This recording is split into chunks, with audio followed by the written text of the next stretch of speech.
Rendez grâce au Père qui vous a rendu capable d'avoir part à l'héritage des saints dans la lumière. Colossiens 1,12. Quelle merveille de participer à l'héritage céleste de Dieu. Notre Dieu bien-aimé nous a choisis pour nous introduire dans cet héritage spirituel, incorruptible et glorieux, afin que nous en jouissions. Vous devez croire à votre part dans cet héritage. Il y a tant de croyants qui n'envisagent le salut que pour aller au ciel. Ils pensent que Dieu est miséricordieux et qu'il pardonne les péchés afin d'aller au ciel. Peu importe s'ils n'y occupent qu'un petit coin pourvu qu'ils y soient. C'est ainsi que l'ennemi vous trompe et vous prive de votre part dans l'héritage céleste. Vous devez réclamer votre part et en jouir en vivant une vie de victoire. Le Seigneur déclare dans Apocalypse 21,7 « Celui qui vaincra héritera ces choses. Je serai son Dieu et il sera mon fils. » Même si vous héritez de toutes choses dans la nouvelle création, vous n'aurez pas de plus grande part que votre Seigneur. Vous direz « Il est mon Seigneur, mon Dieu. Je peux aller à lui à toute heure et n'importe où. » Dans ce sens, nous avons un avant-goût du ciel sur la terre.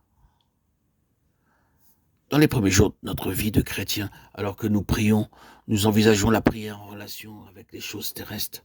Nous demandons à Dieu des choses terrestres. Si Dieu répond à notre prière, nous disons « il est un Dieu bon ».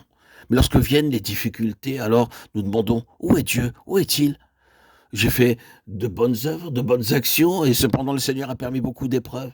Il m'a abandonné. N'est-ce pas vrai? Vous êtes son enfant. Ses voix sont au-dessus de vos voix. Il vous a appelé à un glorieux héritage céleste et la jouissance de l'héritage dépend de votre capacité de vaincre. Vous exhortant, vous consolant, vous conjurant de marcher d'une manière digne de Dieu qui vous appelle à son royaume et à sa gloire. 1 Thessaloniciens 2,12. Dans Romains 8,18, nous disons que nos souffrances ne sont rien comparées à la gloire qui sera révélée en nous et à travers nous.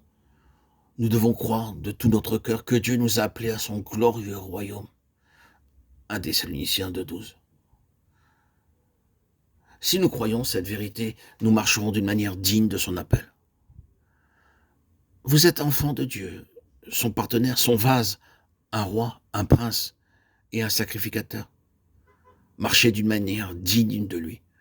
Nous devons être préparés pour ce glorieux appel céleste à travers de multiples épreuves, tribulations, tentations et difficultés. Nous n'avons aucun droit de lui dire comment il doit nous éduquer. Dieu seul sait ce qui est le meilleur pour nous. Il sait comment nous éduquer à dessein.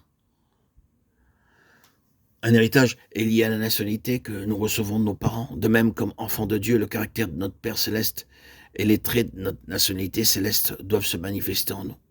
En tant que pécheurs, nous sommes remplis de péchés, de honte et de souillure. Mais après la conversion, certaines vertus sont mises en évidence. Elles ne proviennent pas de la famille, ni de notre nationalité terrestre, mais du Seigneur Jésus-Christ.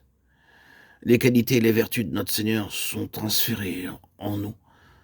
La bonté, la gentillesse, l'amour, la patience. C'est notre héritage céleste que nous n'avons pas reçu de nos parents, ni de nos professeurs ou prédicateurs, mais par la vie de Dieu en nous.